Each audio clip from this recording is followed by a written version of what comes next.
Yesterday we went to a restaurant called Bubblegum's. You've probably heard of it. It's kind of a tourist spot in a lot of tourist locations. Bubblegum's is interesting to me. It's interesting to me because Bubblegum's succeeded when similar restaurants like Planet Hollywood failed. Planet Hollywood was all about this like celebrity themed restaurant, and Bubblegum's is this Hollywood themed from the movie restaurant. Why did Bubblegum succeed and Planet Hollywood fail?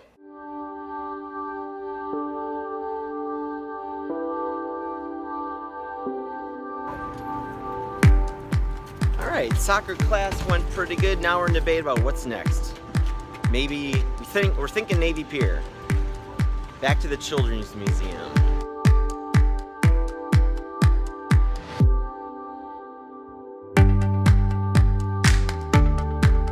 What is happening here, guys? I don't know. We're just like stuck here for some reason. Why are people getting out? They're getting out like trading cars. This is not... Why people are getting out and trading cars? I don't know. We went to Navy Pier, kind of a tourist attraction in Chicago, but we tend to stay out of the tourist places.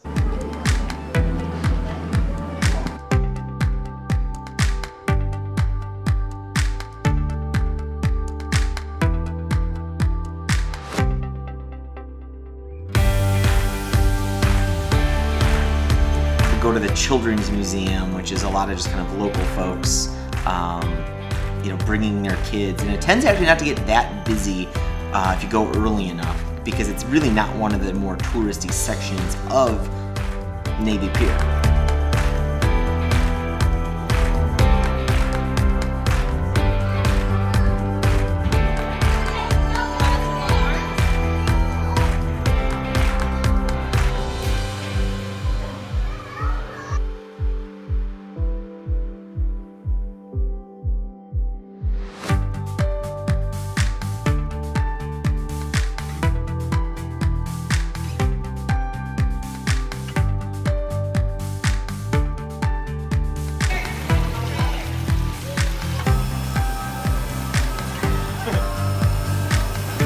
Consequences of playing in a water play area.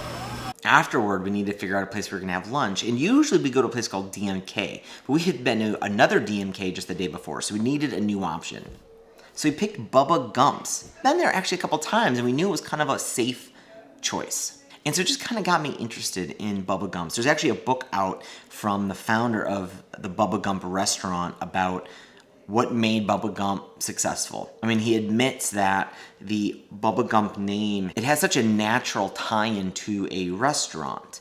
After all, people would go up to them after they had started the restaurant, people would go up to him and said, I knew you had a Bubblegum shrimp company and you sold shrimp, I just didn't know you had a restaurant. The thing is, there was no shrimp company. That was just something from the movie. So naturally, they had this really nice way of getting people in the door because the name had such great recognition. But was that the reason it was successful? If that was a reason a restaurant would be successful, Planet Hollywood would have no problem staying in business and being successful, but Planet Hollywood wasn't.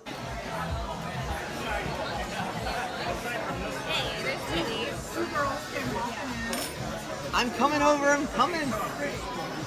Oh, hello there. Are you dragging it in through the window? I'll come over. If you listen to some of the interviews that the founder of Bubblegum has done, he talks about how he bumped into someone who was an executive over at Planet Hollywood, and the executive of Planet Hollywood even said, I'm not in the restaurant business, I'm in the trademark business. Planet Hollywood got confused. They paid attention to the theme instead of the basics of running a restaurant. Bubblegum paid attention to the basics. One of the more interesting aspects of the basics that they got right at Bubblegum was service. We all go to a restaurant to get good service. I mean, that's why you tip. That's why you go to a restaurant. If you got bad service, you'd stay home and cook the meal yourself. Bubblegum, though, realized something. When they started hiring people, they started hiring inexperienced waiters and waitresses.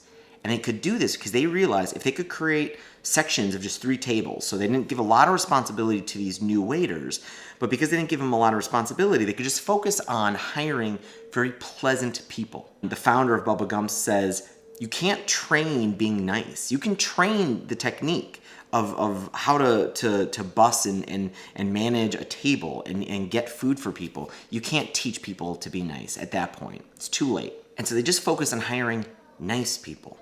And of course, they would run into trouble. So that was actually one of the more interesting innovations of the Bubblegum kind of situation, is they decided that instead of having one waiter per table, or this table is going to get this dedicated waiter, that they would operate as a team.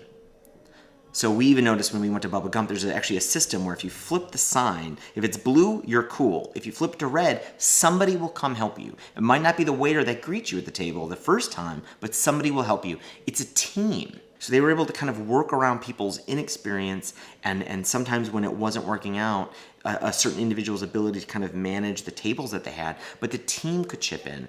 And it wasn't important to have one dedicated person, with a table. What was important was just being nice to your customers. How about you? You dig it? Nice. I didn't steal my mommy's french. You're stealing some of Mama's French fries? It wasn't rocket science, but I think a lot of people try too hard. They get a little bit too clever, too fancy with things, even like restaurant themes, that they forget how to do the basics, and they end up failing. But Bubblegumps, they got it right. Thank you so much, everybody, for watching these. If you dig them, please hit that thumbs up button. It helps to spread this channel quite a lot. And if you got Twitter or Facebook, I'd love it if you could share this channel, share a video. It would help. And if you are new here, please subscribe. I upload a new video every single day talking about stuff like marketing and building a business and even managing to balance a family. And I will see you again tomorrow. Bye.